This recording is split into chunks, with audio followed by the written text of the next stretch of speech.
Are you ready to move from an ordinary life to an extraordinary one where you meet your business goals, create a life that has success in health, wealth, and for self?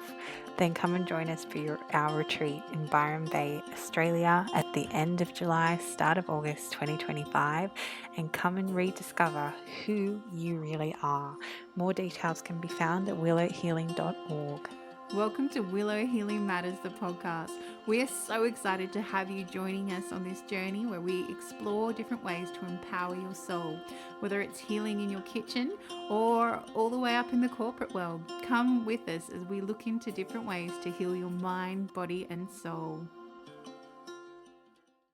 Hey everyone, it's Catherine from Willow Healing, and I am here today with the wonderful Dr. Ric. So he is into functional medicine, he's an American from Maui, and he's passionate about true health solutions. And he has a really amazing bio, which I'm going to read you right now. So he doesn't believe in band-aid solutions. Instead, Dr. Ric gets to the core of chronic illness using cutting-edge clinical lab testing and a whole person approach that blends science, emotional wellness, and lifestyle transformation. He's revolutionizing healthcare by integrating functional medicine, mindset detox, body detox, and natural medicine, all personalized to fit the unique needs of each patient. Beyond his work in functional medicine, Dr. Ric serves as a medical director at a prestigious high-end 5-star longevity clinic where he treats high net worth patients. This world-class clinic is led by a globally recognized functional medicine authority, and Dr. Ric plays a critical role in delivering elite cutting-edge treatments for those who demand the best in longevity and optimal health. Just practicing medicine is not all he does. He's also building a future of healthcare. As the mind behind an AI-powered functional telemedicine, SaaS platform, he's making advanced functional medicine more accessible, more affordable, and more effective than ever before. His tech-driven approach is designed to empower people worldwide, putting the power of healing in the hands of those who need it most, right from their smartphones or computers. So it's going to be like functional medicine meets cutting-edge technology, and it's designed to heal the root causes of diseases while optimizing both physical health and mindset. So Dr. Ric knows true health isn't just about fixing symptoms, it's about retraining the mind, detoxifying the body, and restoring balance to every system. There is so much more I can tell you about Dr. Ric, but I'm going to put that in the show notes because I want the man to talk. Hello, Dr. Ric. Hey, and good morning. And good afternoon in Australia. Exactly. So we were just chatting before the show began, and Dr. Ric's all the way in Spain, which is very, very cool. And this is the beauty of technology, right? That we can actually connect across the globe.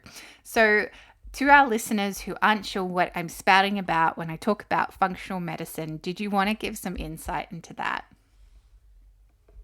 Well, basically, functional medicine gets at the root cause of your ailments rather than putting a band-aid on the symptoms with horrible side effects from these typical standard medicines. So we use more advanced laboratory testing to really what's going on in your body, in your blood, in your microbiome, in your bacteria, and the neurotransmitters in your brain. We have over 100 to 150 laboratories in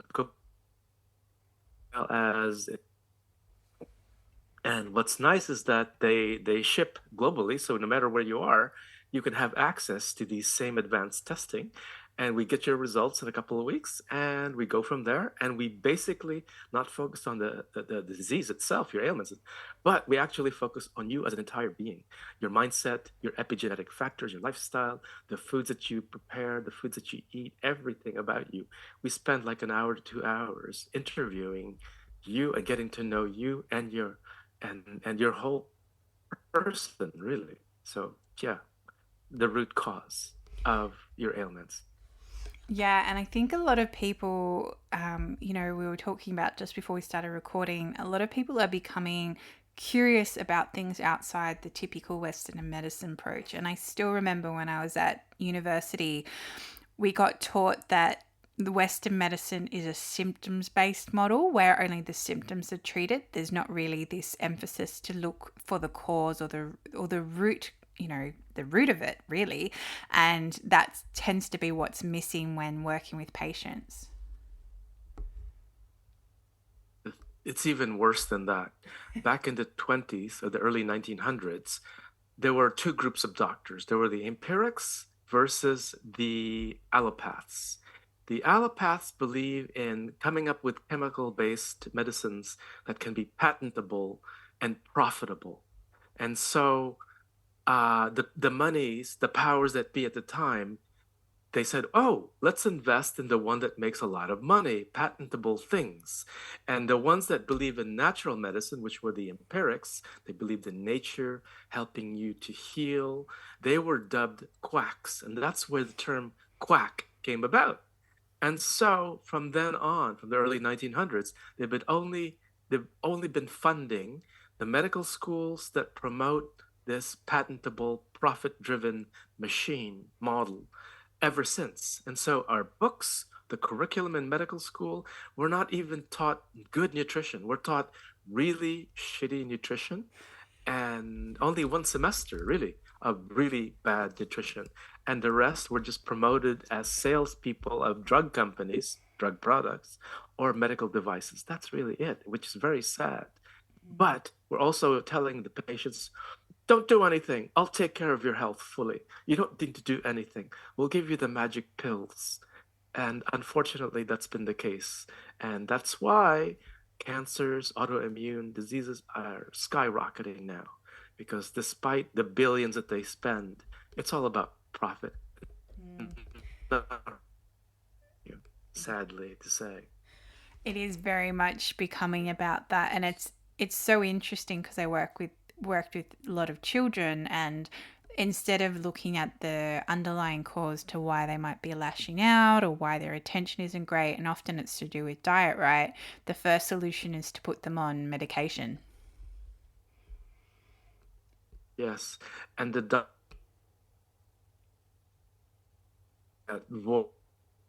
concern about toxic medicines, their licenses have been revoked. They've been casted out of the medical profession, even though they were telling the truth. And that's very unfortunate. Yeah, and I guess that's where that whole scapegoat movement came from, right? Where they were painting anyone that spoke against the common narrative and just push them out, essentially. Yes, yes, yes. Like there's a hero doctor of mine who first discovered by accident that he found out the root causes of autism. But when he told the truth in the UK, his license was removed. And it's very unfortunate.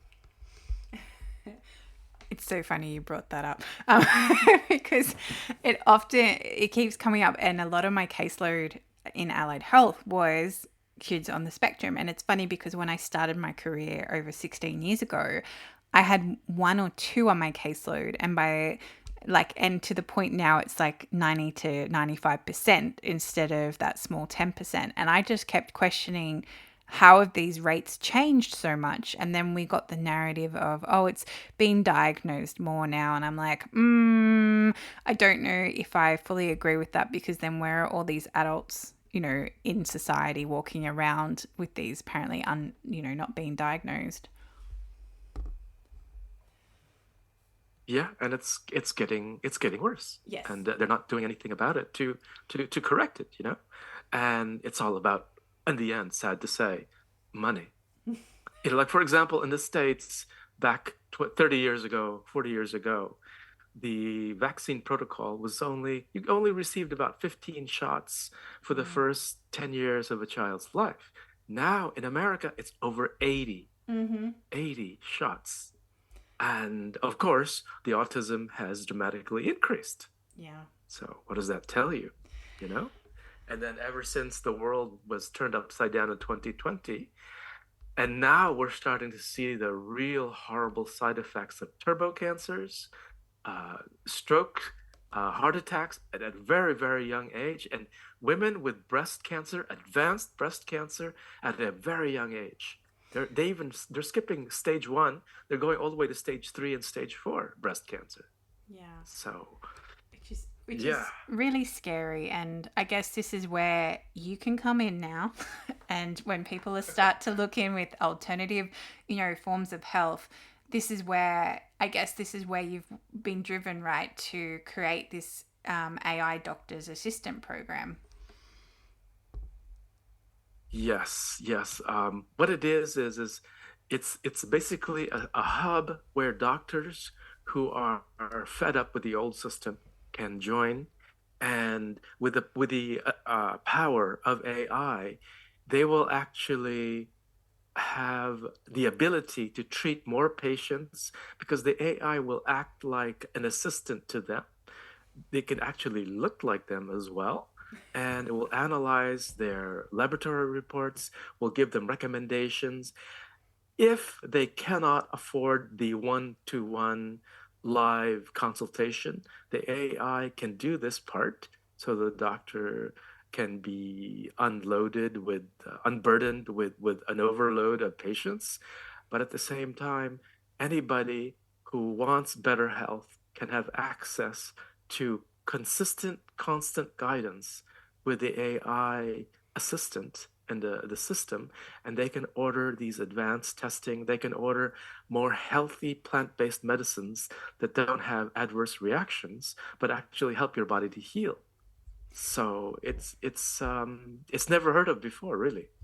No, so that's amazing. So it'd be so the vision I'm getting at the moment is that a person would book an appointment with this AI doctor. Let's call it Doctor AI, and from there they would participate in these testings so that you can get a holistic image of exactly what's happening in their body.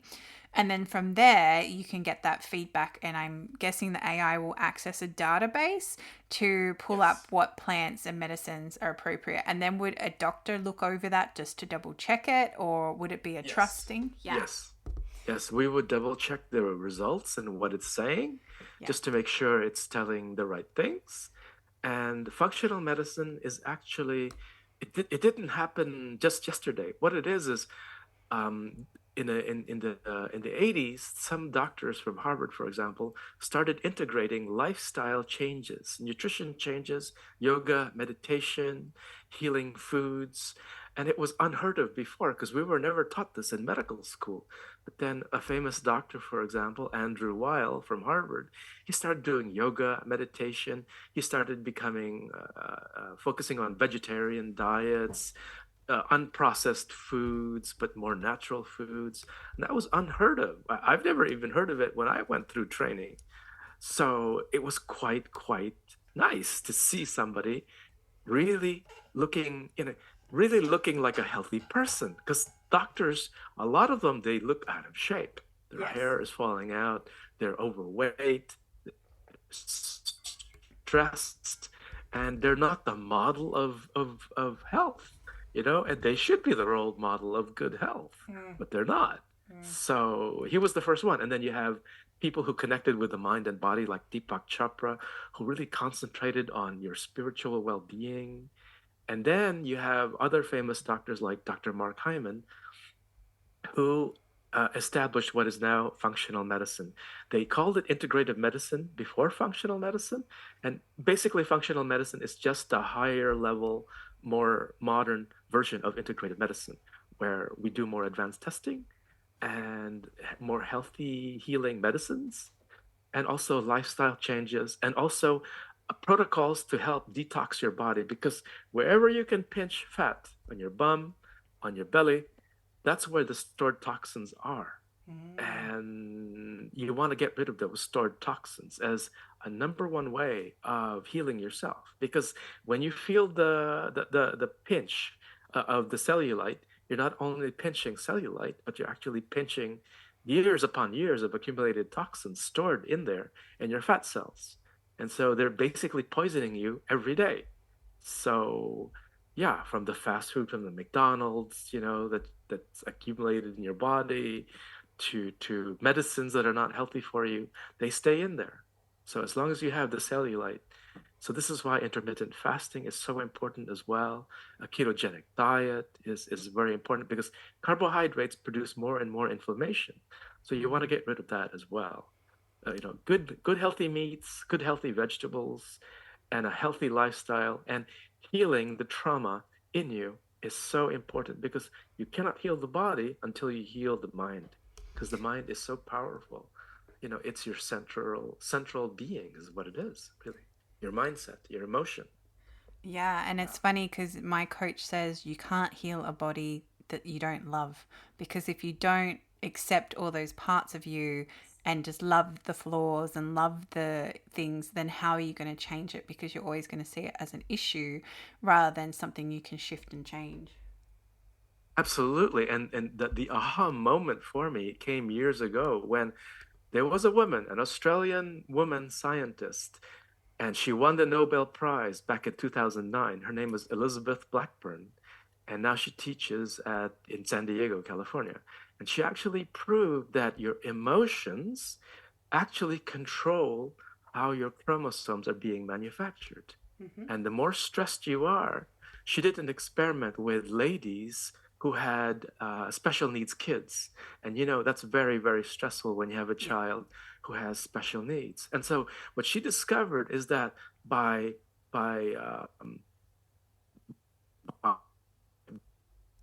being correct their stressful moments and stressful situations, they actually able to get them to produce more healthy chromosomes.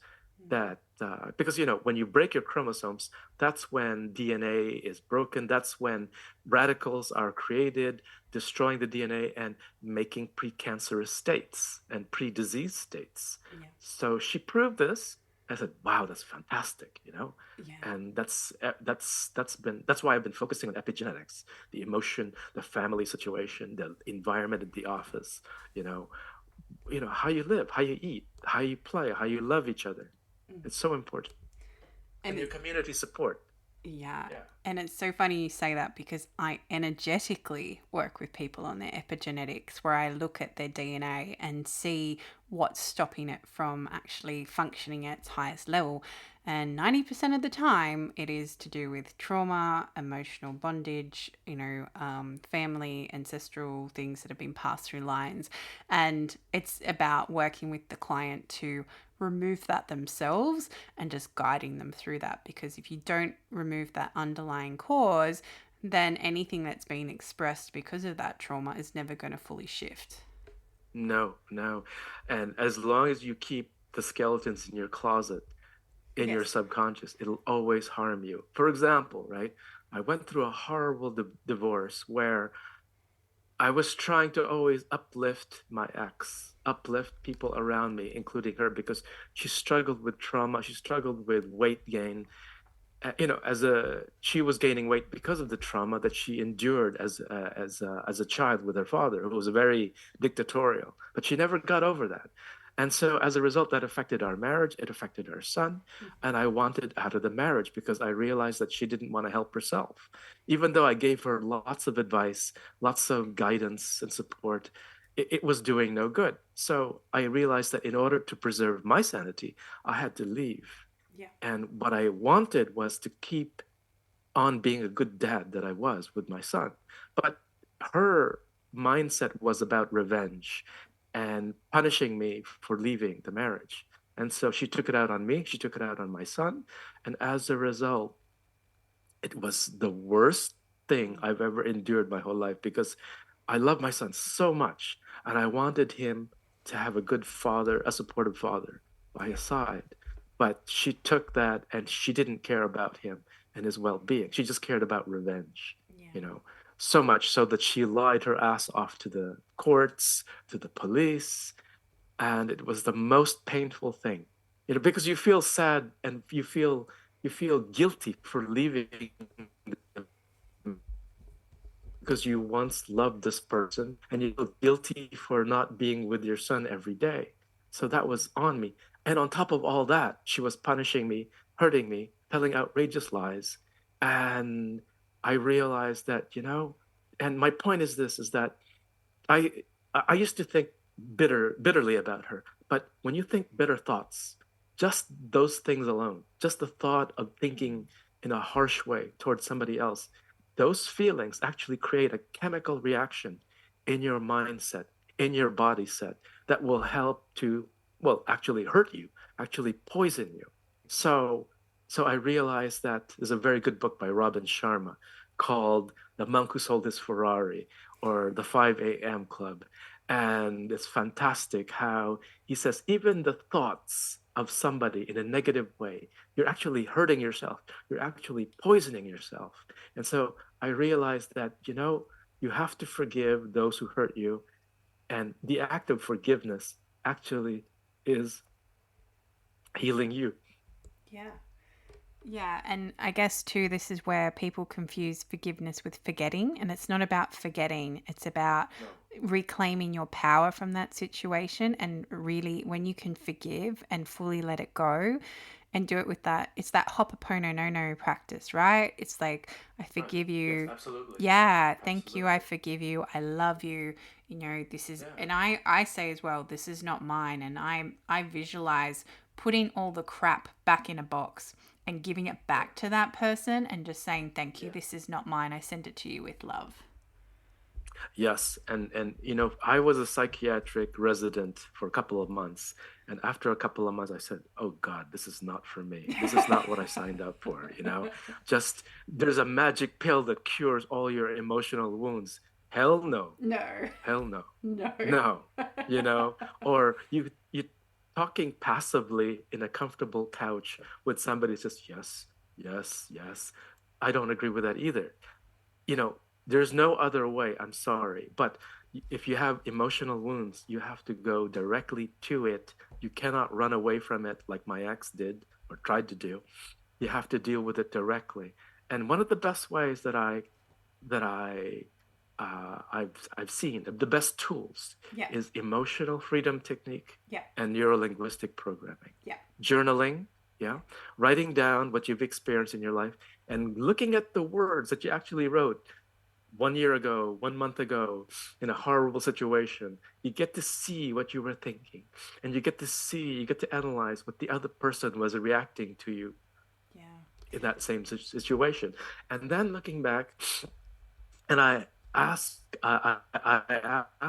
people to find healing words using a thesaurus, and you have a list of healing words like forgiveness, kindness, sympathy, a healing, things of that nature. I ask them to find as many healing words as possible so that they can construct more healing sentences and forgive the past, forgiving yourself, uh, yeah, and forgiving your ex, forgiving your parents for their shortcomings, forgiving your colleagues, and it's so healing, not for them, but for you, yeah, you know, yeah. and you actually get stronger from this.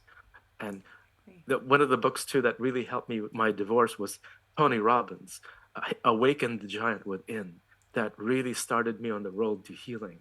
Yeah, Because he has a very direct approach as well. Don't make excuses, take charge of your life, take charge of your emotions, and start to heal. Because no one else is gonna rescue you. You have to rescue yourself. There's yeah. no. I always wished for a savior, but it's never gonna come. So I had to be the savior. Well, I guess it's too learning to shift out of that victim mindset. And I often say It is. you need to feel it to heal it. Because if you're going to keep Yes. burying it and putting it down, and it's also about learning that the things we've dubbed as bad emotions aren't actually bad. Anger's there to let you know that something's not in line with you, and you need to feel that and then meet that anger with something equally as forceful, whether it's, you go punch a punching bag, that's what I used to do, or, you Yes. stomp your foot or you yell into a pillow, and you teach that to your children as well. And that's so powerful because if you can show your child how to emotionally regulate at a young age, it's going to be a lot more beneficial for them than learning and watching how to stuff the emotion down. My son, he's very empathetic, very intelligent, and she took advantage of this, Yeah. of his kindness, and manipulated him. And so what I did is whenever he was with me, when I used to be able to see him, I would take him and I say, "Hey, we're gonna practice some combat sports, okay? You're gonna punch me and scream at me in a controlled judo kind of way, or martial arts kind of way. And as you're punching me, you're gonna punch me as hard as you can on my belly, and you're gonna scream while you're doing it." And at first he said, "No, no, no, I'm gonna hurt you." I said, "No, don't worry, don't worry." And so that's just some of the exercises that I tried to just get him to be stronger emotionally, Yeah. because he's so kind, he's so empathetic. Yeah, and Yeah, there's a place for that, and then also a place for that anger and that fueling of, anger's only bad if we use it against somebody, right? But if we use it to then fuel us, to then so we can actually feel it and use that to fuel our passion almost, then that is where you can get some real momentum yeah. in your life too. And listening, I'm all about like holistic parenting, like listening to your child. I used to tell him, for example, if you think that I'm behaving in a not nice way, please tell me. Don't be afraid to tell me. If I'm acting like a jerk or an asshole, please tell me. Yeah. Don't be afraid, because he's always been afraid of his mom. Yeah. So Yeah. yeah, Which is you yeah, never want that with the yeah. To be child. honest, to be open, yes, Yeah. yeah. Yeah, Yeah. because I could never speak to my parents. And so I wanted him to say anything on his mind to me and not be afraid, you know. Yeah, we And definitely. also, what's very important. I Go was ahead. going to say we definitely try and do that with our son as well. Just and as much as sometimes, like he'll lose his temper and be really short with us, and then we're like, my son, and our kids are really good at pushing our buttons, and my husband's like, you know what? I think when he's like that, we just got to hug him and just because he's going to remember the hug, and that's going to be less traumatizing long term than us getting equally mad and meeting him there. And I was like, thank you. That's very good insight. Appreciate that.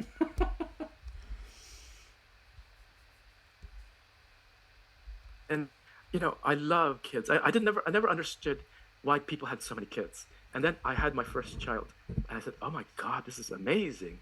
I got to see him born, and then I got to see him learn and grow and grow. To me, it's like the most fantastic thing, because I always feel I still feel like a child inside. When I love to cook, I love to do medicine, of course, and I have an appreciation, childlike, of things because I listen to my heart. And as adults, we stop listening to our hearts.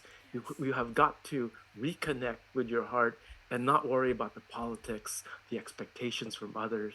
Just listen to your heart, follow your dreams, follow your heart. Don't be overcritical. My son is overcritical at a very, very young age. And I said to him, you know, don't people make mistakes. It's okay to make mistakes. Don't be hard on yourself. As long as you're willing to learn and improve, that's all that matters. And you're willing to communicate. And yeah, it's something really. Yeah, it's amazing watching kids process it, and when you can give them the space to feel safe to be who they truly are, and that's where the magic really happens.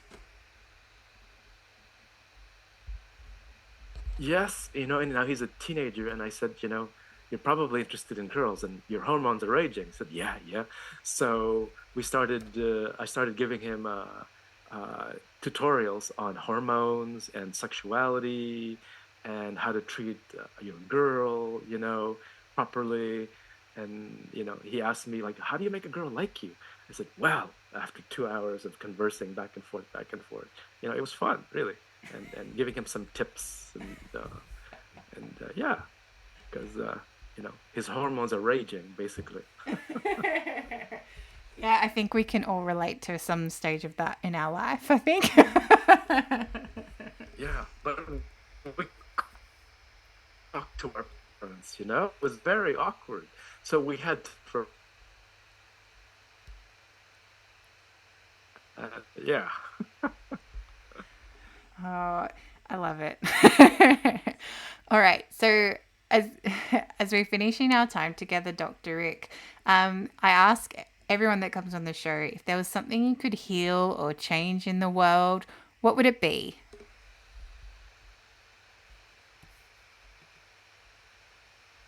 The medical system, because it really needs to be reworked on, because right now, ever since 2020, it really was telling you in a big, alarming, in your face kind of way that the system is absolutely broken. The trust, the betrayal from our healthcare providers, the betrayal from our politicians, the betrayal from our professors in school. It's a awakening. It's basically like the movie The Matrix, which is one of my favorite movies. Do you take the red pill now, or do you take the blue pill and just live in fantasy? Which one do you do? Which one do you want? And start to listen to your heart. Take the power back. Empower yourself.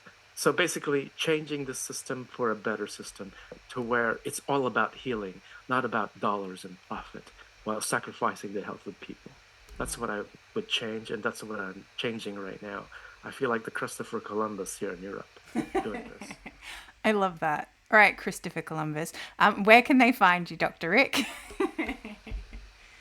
Well, they can find me on LinkedIn. It's rickealohamd.com, or they can find me at Six Senses Rose Bar Longevity in Ibiza, Spain. It's a high-end luxury wellness and longevity clinic run by world famous Dr. Mark Hyman, and he's the CEO, and I'm the medical director come April at the center. Oh, So well, congratulations. That's exciting. yeah, it is. It is. It's he's leading the charge, and I'm helping him to lead the charge in this much better medicine. So it's fantastic to be a part of, really. Amazing. And I'll pop all these details in the show notes as well. So if anyone wants to contact you, they can find you. And thank you so much for being on the show. I love the rabbit holes that we went down, but also just giving everyone a different perspective of, when it comes to medicine. Yeah, it really needs to change. I mean, for humanity's sake, the animals, the plants, us as beings, we need to heal because there's so much hurt in this world. And in my opinion, okay, if the world was run by women, I think it would be a lot more peaceful. You're not the first person I've heard say that. That's quite funny. Um, all right, Dr. Rick, thank you so much for your time, and I really appreciate all the insight that you've shared. Thank you so much. I'm glad to be here. Thank you for listening to Willow Healing Matters, the podcast. We have so much love and gratitude that you have taken the time out of your day to empower you on your healing journey. The views shared by the person being interviewed might not necessarily reflect that of the host and should be used at your own discernment. Trust what resonates for you and follow your heart and soul guidance. If you have any underlying medical conditions or mental health issues, please consult with your healthcare provider before pursuing any of the recommendations. Likewise, you can always contact the person being interviewed to find out more information. This can be found in the show note. Remember to activate, align, heal, empower, and find love in everything that you do.